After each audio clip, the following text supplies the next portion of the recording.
Welcome back, everyone. Today we're going to be taking an updated look at Palantir stock and valuation. So as you'll see here, intraday Palantir breaking through the $11 level for the first time in a good long while.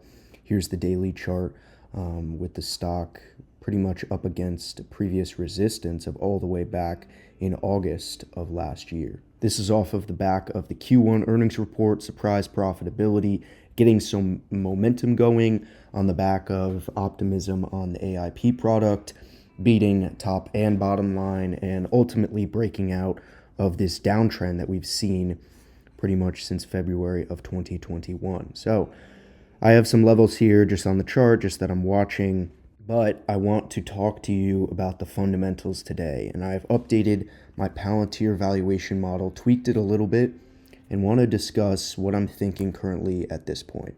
So here we have the update for May 18th, 2023. You can find the full valuation model with all three segments, the bull, base, and bear cases. Tweak it, download it, put in your own assumptions. I encourage you to do so. That's in the description. But today, here is my update. So I have a CompCo valuation of over $13 and a DCF valuation of about $11, split between the two, and we have a fair value target today of $12 per share. So I want to walk through this, and why is this the target, right? It seems like a low target, only 9% upside from $11 per share. We're practically there today at $12. So why am I saying it's worth $12 today? Let's take a closer look. So here's the output of the base DCF, but let's talk through some of the drivers first. So following the Q1 earnings report, Palantir actually caused analysts to do some upward revisions of their growth. And so I've increased my government growth target rates. And so now I'm expecting government to grow about 1% faster each year than I was previously. I left my commercial growth rates alone. Keep in mind, these revenue segments do not include any AIP revenue. We had some analysts ask questions about that. It's too hard to forecast at this point, in my opinion, accurately. Of course, none of this is going to be 100% accurate. Personally, I'm not factoring that in. I guess you could make the argument that it'll definitely be included in the commercial side of things, but as far as I'm concerned, I did not adjust the commercial. Going all the way down to the gross margins, I've actually increased the gross margins in the base case, again, sort of with the performance that they've been showing us. And then on the driver's side of things, I've decreased the expenses, the OPEX as a percent of sales a little bit. With the SG&A, they've shown some great cost control.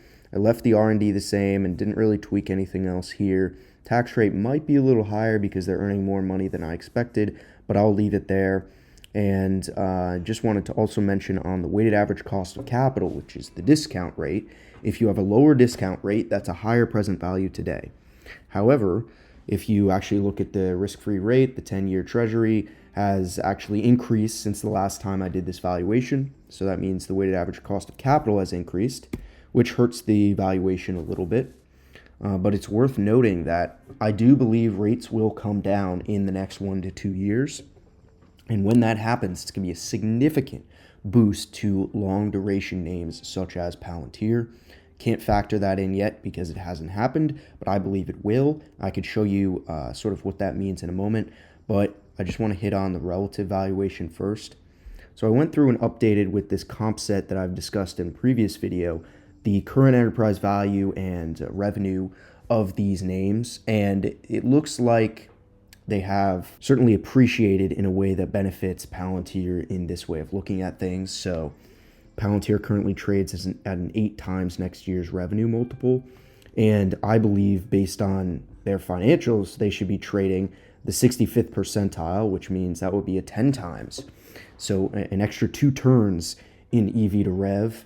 And what that means is a share price of $13. I encourage you to pause this, take a closer look at it, or download the valuation model yourself and actually see, all of the formulas and get a better sense for it. There's a lot of information here, very info dense. I encourage you to, build your own model, tweak mine, whatever you want to do, but make sure you've got a good sense for where Palantir is on a fundamentals basis, especially as we see the stock up 40% in a few weeks. It's really a strong, impressive move that I think can continue. I'll talk about that in a moment, but it's definitely, you want to have your head screwed on correctly when you see these sorts of moves, not get too emotional one way or the other. So now I just want to show you what would happen if the WAC went down instead of going up. So I believe it was 11.6 before. And so that would have put the target, well over $11, but it went to 11.8. Now, for sake of argument, let's say it goes back down to 11 because the rates come down. You'll see our target goes over 12. Let's say it goes to 10. The fair value share price today is 15. Now, that hasn't happened yet. I believe it will eventually. But I just want to show you the impact if you weren't already aware of the discounting of each of these periods. Again, you can see the formulas if you look into the model a little closer. But there we have it. That's my explanation on my update. I wasn't looking for an exact share price when I was putting in my inputs. I was more so digesting the news from Palantir's earnings and putting it in a way that I believe is fair, reasonable, and defendable. And so here we have a fair value target of $12 above the current share price at $11.41. I think the momentum will continue. And I said that because actually back here, you'll recall right here even, when Palantir's first surprise profitability came into play, I said this is the biggest moment for the company. This is the biggest moment the stock has ever seen. Stock rallied 30%, but came back down because they weren't yet operationally profitable. I was looking forward and saying, of course they're going to be operationally profitable. The stock is going to get re-rated. The stock was $8. I set my fair value target at $11. And so we've traded sideways until the most recent earnings, where they are now profitable moving forward. They're going to be profitable every quarter going forward. They beat targets. Analysts are increasing their estimates and forecasts. And finally, we've seen the move that I was expecting to $11 from $8, essentially capturing that uncertainty around the profitability of Palantir. So, of course, the question is, where do we go from here? Are we going to be stuck at $12? Are we going to trade back down? Personally, I don't think so. I think Palantir is a very momentum-driven stock. What I mean by that is it's very forwards-looking, right?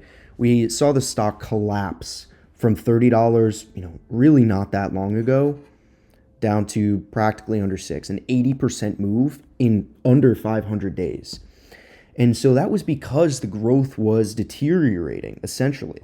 And we saw the stock react in advance of that and sort of saw the signs of that. And of course, rising rates impacted and everything you can think of. It really was a perfect storm. Now, that being said, I think Palantir, and as I talked about when I published my report last month, is in a really, really great place going forward. And so I think there's a scenario where the stock continues to run and, could tag that $15 I was talking about earlier. But what I just showed you was just the base case, obviously, not including some of their other programs, AIP, Apollo, and all of that. So that's what you want to consider. But if you look at their peers, they should be trading up to 13. I do think that will happen in short order. But the question is the stock going to pull back from here? I think, some people were concerned if it was going to trade back down and then go up.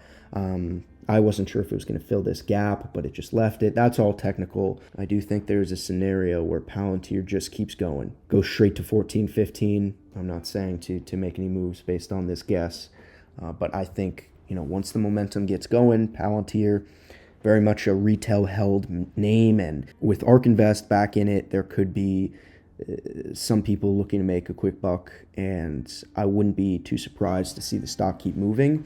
I would not expect it to fall back down, but that's just where I'm coming from at this point.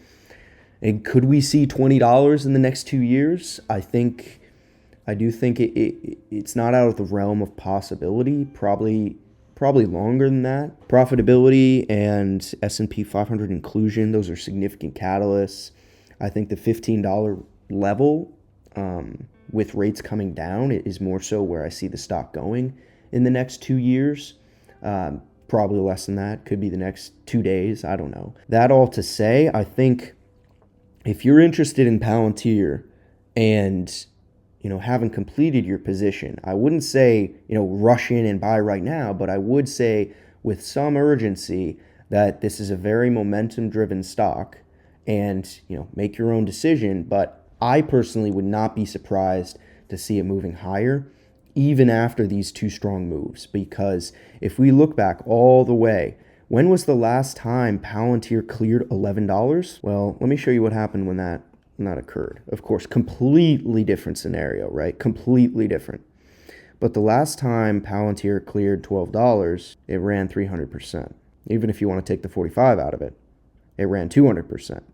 There's just really not a lot of trading volume between where we are now and a much higher level like 18 or 20. That's just the fact of the matter. And I know we want to be focused on fundamentals as long-term investors. To see the stock move higher, not out of the realm of possibility. Personally, I think it could be happening sooner rather than later, but I just do want to temper the expectations down a little bit. The fundamentals aren't saying this stock should double, at least with what I have here. I do encourage you very much so to challenge me on all of my assumptions. Want to say a warning once again that Palantir could be on its way another significant move higher, whether you're considering covered calls or whatever it may be, selling the stock to get in back lower.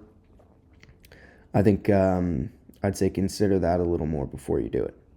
But totally up to you. Just wanted to make this video with my thoughts. Hopefully it's helpful. Let me know in the comments what you're thinking, and until next time.